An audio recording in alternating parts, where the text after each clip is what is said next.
After we light the Hanukkah menorah, there's a small little prayer that we recite, and in it we say that we're lighting these candles to offer thanks for all the miracles that occurred to us throughout history and in our own personal lives. And permission, we say, is not granted for us to use these candles for any other purpose, just to look at them. Ella lerosa milvad, only to look at the candles. And because of this, and unlike, for example, the Shabbos candles, or the holiday candles, the Yom Tov candles that we light before the Shabbat, which the intention of those candles is to gain pleasure so we can see and we can enjoy the meal, the Hanukkah candles are lit simply for their own purpose. And the only thing that we can derive anything of it, the only pleasure that we can derive from it, is to look at it. Ela lirosa milvad. And because of that, the tradition has evolved with its roots from hundreds of years ago, from many different sages that talk about looking at the menorah, looking at the candles. Once we light the menorah, to spend some time and just look at the candles. And there are various different customs that evolved around what should be done around when we look at these candles. So one of the intentions of the book that I wrote, which is called 8 Lights, 8 Meditations for Hanukkah, is dealing with 8 specific meditations related to the 8 nights of Hanukkah. And when we look at the candles, what are we supposed to be thinking? What is it telling us? There is a Hasidic saying by the previous Lubavitcher Rebbe that said that we have to listen to the story that the candles are telling us. So the question is, what is the story? And there are simple meditations, what the candles represent, and what is the metaphor of candles, and what they ignite within us, and what type of consciousness do they bring up when we look at candles, to the more evolved techniques of meditation based on some of the teachings of the Zohar, which deals with the different colors of the candle, to some of the teachings of the Ari of Isaac Luria in the 1500s, which deals with the different various names, sacred names relating to the different colors of the candles, and different yichudim, unifications that can be done while we're looking at the candles. And always the question is, when we look at these candles, what is their story? What is it telling us? And what is it making us take notice? It could be as simple as taking notice of the immediate moment, that's to be present, because normally our minds are jumping all over the place and moving from one thought to the next thought, and there's a total chaos. And the idea of the candle, the gentle flame of the candle, is to make us present and become aware. And the deeper meditations, the candle is an imagery, a visual that we can meditate on, and to look inside the candle, to look into an image, a positive image, to replace a lot of negative imagery that we observe, a lot of things in life that we believe are conscious choices that we're making because of the logical left part of the brain is making these choices. In truth, a lot of life is lived from a subconscious place because of different images that we have about ourselves and about the world and about our position in the world. And we act on those images, and sometimes we tell ourselves a certain thing. Logically, we tell ourselves we should do one thing, and yet we act contrary to that because there are deeply lodged imagery that exists within our subconscious mind. And part of the healing process and part of the transformation process of the human being is to exchange negative imagery with positive imagery. And this is some of the ideas that are unpacked in this book about Hanukkah.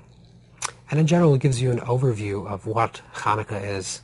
You know, we all know the story of Hanukkah. And the story of Hanukkah is that there was the group of the Maccabees, which was a small group of Jews that lived during the Second Temple period, 207 years precisely before the Second Temple was destroyed. 207 is also the numeric value of the word or, light.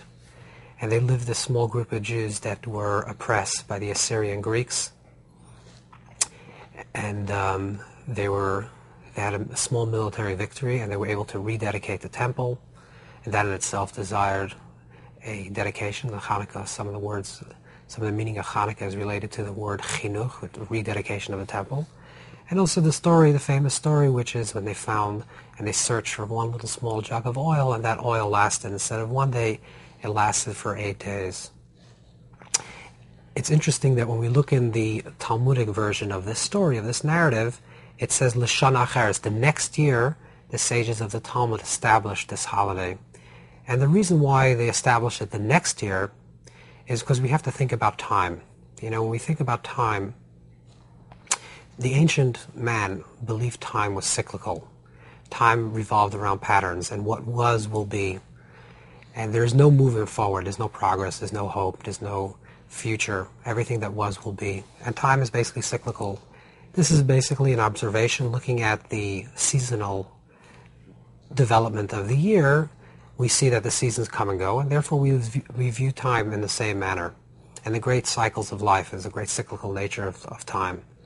One of the great innovations of the Torah, one of the great chidushim that the Torah revealed to the world, was that time also moves linearly, that there's progress, that there's a past, there's a future, that there's a creation, there's a revelation, and there's a redemption. There's movement that's forward. That gives the possibility for hope and for future and for creating a better reality and not getting stuck.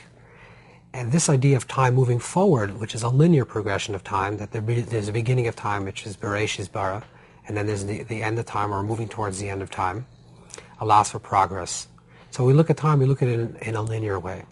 And yet, the truth of life is that time is also cyclical, because we have every year, we have the same spring and the same winter and the same fall. So there's a cyclical pattern of time as well. And the deeper Kabbalistic understanding is that time both moves cyclically and linearly.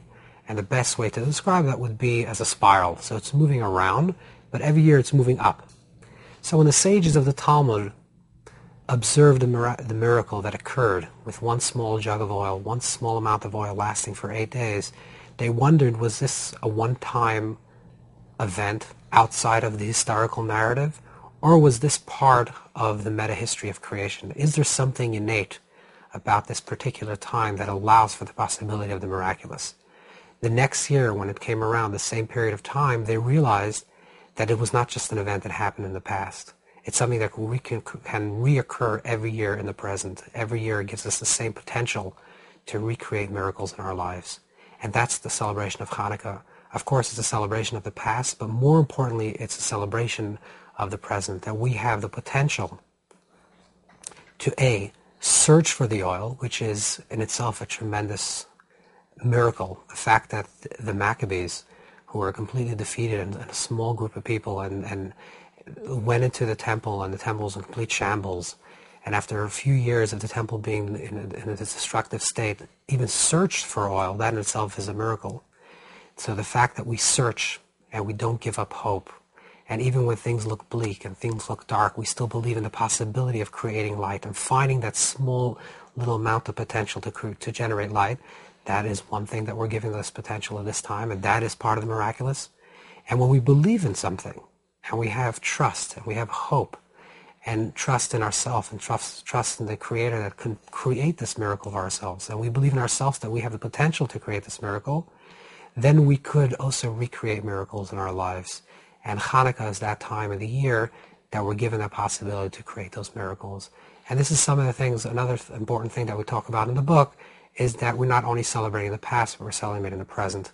So to understand a little bit what Hanukkah is about, how Hanukkah can actually transform our lives in the present moment, how we can create miracles for ourselves, and how we can use the candles every night, day one candle, day two, the second candle, how we can use these candles to increase in light, to increase in blessings in our life, and to increase in the possibility of creating miraculous for ourselves.